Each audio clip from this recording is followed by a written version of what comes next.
Welcome into halftime coverage on the PAC Sports Network. I'm Donnie Chedrick, and today I'm joined by David Saur, the head coach of the Chatham University women's basketball team. Coach, thanks for joining us today. In your very first season with Chatham, and it's your first head coaching job as well, so just run me through this first year, what it's been like.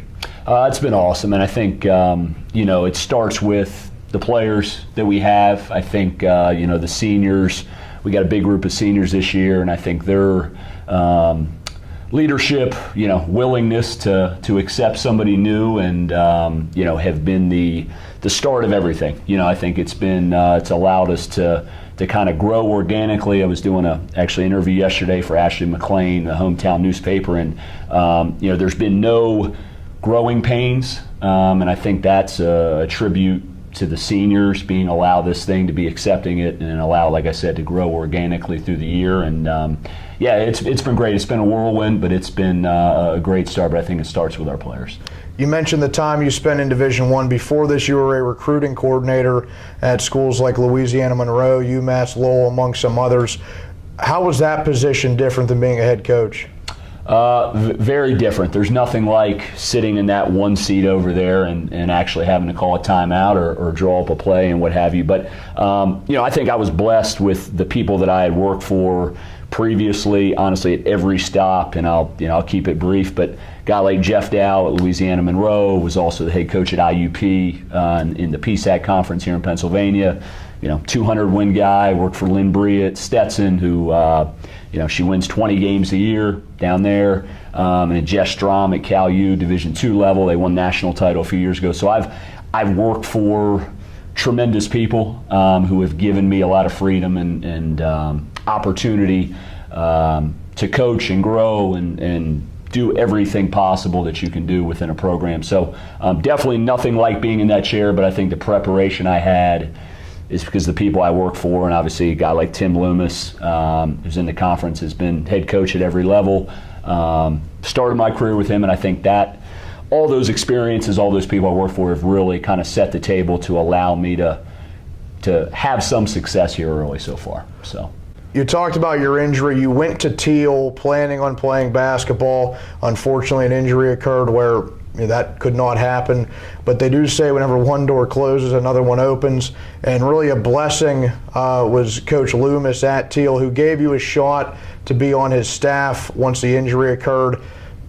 Talk about that journey, that moment right there really just sprung what you've been doing ever since. Definitely. I mean, it was heartbreaking being hurt, and basketball was really honestly all I knew and what I did 365 days a year. And that opportunity with Coach Loomis, and at the time a woman, Artina Trader, was the women's coach, who's now at North Carolina Wesleyan.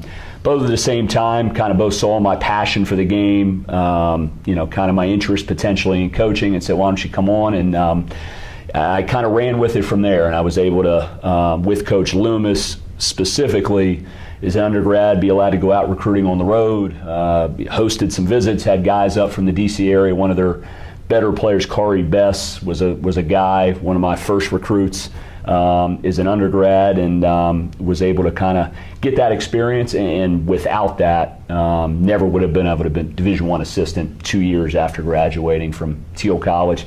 So it was a blessing. I owe a lot to Artina and Tim for the opportunity, and both are still major mentors of mine, probably at least once a week on the phone, picking their brain or just venting in general. So it was a blessing. I'm forever indebted to both of them. So what was it like earlier this season playing against Teal and then also picking up a win in that game?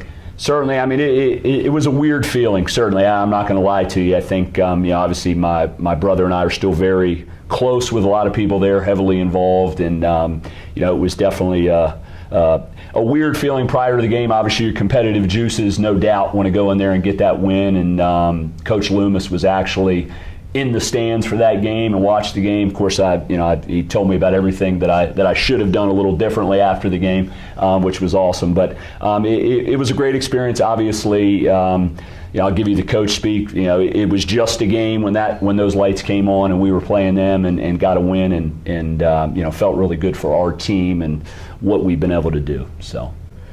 in terms of this season, your team has been very competitive, even in wins or losses.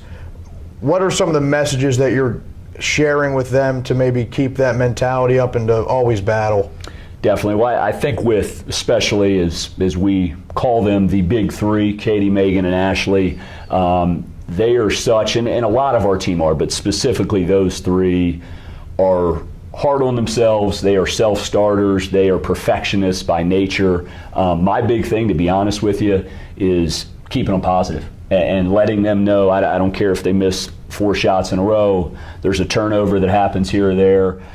I'm ready for them to shoot the next one. The next one's going in, and I think that's been, honestly, as simple as it can be, my message to them all year has just been the belief I have in them, and that, you know, next play, next play, next play. That's been our big thing all year, and I think they have really taken to that, and especially I would say somebody like Megan, you know, always kind of a selfless player, not always looking for a shot, to be more assertive, and she's really started to find that and pick that up, and I think that's been the biggest thing. Just encourage them, keeping them positive, keeping them light, keeping them loose, and you know, we've got to. It's one day at a time. Whether, you know, you win or you lose, we're on to the next one, and I think that's kind of been the biggest thing. Recently, an upset win on the road against W&J, the first in school history and in program history in over 30 tries. Reflect on that game and really what it meant for you and the program.